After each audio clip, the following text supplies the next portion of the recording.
सीमा शुल्क अधिकारी एका मूक शक्तीप्रमाणे राष्ट्राच्या सुरक्षेची जबाबदारी आपल्या खांद्यावर वाहतात.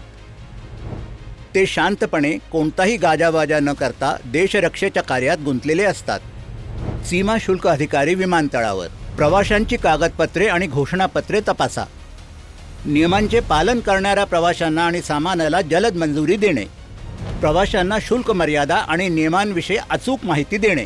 शुल्कमुक्त मर्यादेपेक्षा जास्त असलेल्या मालावर सीमा शुल्क गोळा करणे. विमानतळावर मालाची वाहतूक सुरळीतपणे पार पडेल याची खात्री करणे. यासोबतच विमानतळावर तैनात असलेले सीमा शुल्क अधिकारी सर्व गोष्टींवर लक्ष ठेवून असतात. त्यामुळे राष्ट्रीय सुरक्षा, नागरिकांचे आरोग्य किंवा पर्यावरणाला धोका निर्माण होऊ शकतो.